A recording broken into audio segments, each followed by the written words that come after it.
Good morning. Sorry, I'm bad at public speaking. Thank you to all who have traveled far distances and those in the community who have come together to remember our dad. David John Meyer was an amazing father to me and my three siblings, a devoted grandfather and a loving husband to our mom for the past 32 years. And losing him has been incredibly hard on everyone in our family and those in this room. My dad wasn't just physically present in our lives. He showed us his love throughout all the thoughtful gestures that made each moment feel special. One of my favorite memories of my dad happened after I was hit by a car. I had just gotten out of the X-ray room, and honestly, I was feeling pretty rough, physically and emotionally. My dad asked me what he could do to make me feel better, and I told him I really wanted a specific type of ice cream. Most people would have said, let's just grab whatever's close, but not my dad. He drove me around, not to one, not to two, but 3 different ice cream places, trying to find exactly what I wanted. We finally ended up at Steak and Shake, hoping they'd have it. They didn't. But instead of giving up, Dad got creative. He bought a chocolate shake and a banana shake and mixed them right there in the car. He handed it to me like it was a 5-star dessert, smiling like he solved the world's biggest problem. It was the best ice cream I ever had. Not because of how it tasted, but because of what it meant. It meant he loved me enough to go out of his way without complaining, just to bring me a little bit of happiness when I needed it most. That's the kind of man my dad was. Patient, selfless, loving in all the small ways, loving in the small, everyday ways that meant everything.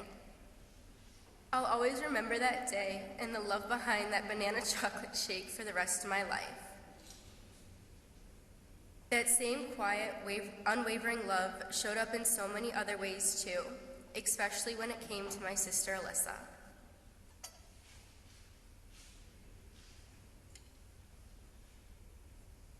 Also, apologies, I hate public speaking. If you ever wanted to understand the kind of father mine was, you just had to come to one of my skating competitions. It didn't matter if he was working at the firehouse or if he just finished a long shift, he was there every single time. Without a fail, he'd show up with flowers in one hand and a Starbucks strawberry refresher in the other just for me. It became our little tradition. He knew I got nervous before skating, so he would hide somewhere in the stadium, just out of sight. He didn't want to distract me, he just wanted to be there, quietly supporting me in the background. I learned later that the whole time I was out on the ice, he'd be pacing back and forth, heart racing, worrying for me, cheering me on in his own quiet way, until I landed the last jump or finished the last spin. It's hard to put into words what kind of love it feels like. It's steady. Hello. It's steady, it's patient, it's unconditional.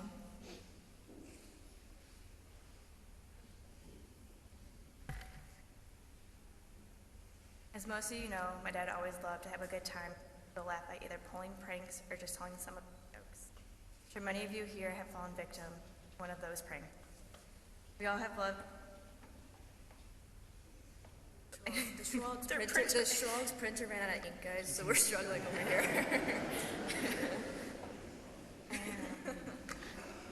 When I was in 6th grade, I had fallen down our friend's concrete stairs and ended up getting really hurt. My mom, having witnessed the fall, called my dad at the time. And they told him they were calling an ambulance, to which he responded, "Does she really need one?" My mom said, "Yes, she does." My dad somehow made it happen and left the firehouse to meet us at the hospital. That night, when we were home, he removed my mattress from my bed and put it on the floor and slept next to me. He had to wake me up every 2 hours to make sure I was okay, which was something I did not enjoy. Once I was semi-healed, he took us back to our friend's house when they were not home and made me lay upside down on the steps needed to outline my body with white chalk and put caution tape and cones around it to make it look like a crime scene.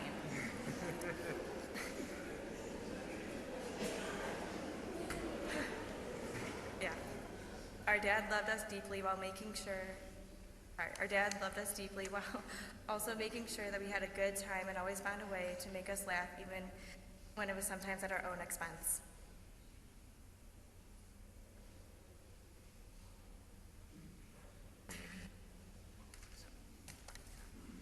Hi everyone.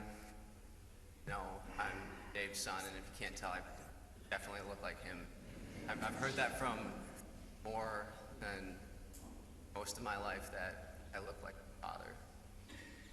Hearing it the past couple days, it really means a lot because I was definitely my father's son. I was stubborn, hard-headed, definitely a pain in the ass. He always had that great sense of all hear about. And it definitely started on day one. If you didn't know, my name's Michael. He wanted to name me Harley because his name was David. And he'd say, hey, there's Harley, David's son. He never wanted to let me live that one down, so instead he named me Michael, and now I'm named Michael Myers, so go figure. But the one thing I can say about my dad, stand up here and I look out, is I see different parts of my life from all different areas, whether fire department, friends from school, his friends from school that are family members. He made connections that are going to last us. Made friends with everybody. Everybody was family. And I can't thank him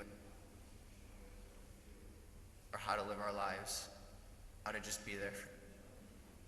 I'm gonna miss him very much. No one like my dad. I love you, Dad. I miss you. We're all gonna miss you because nobody can be you.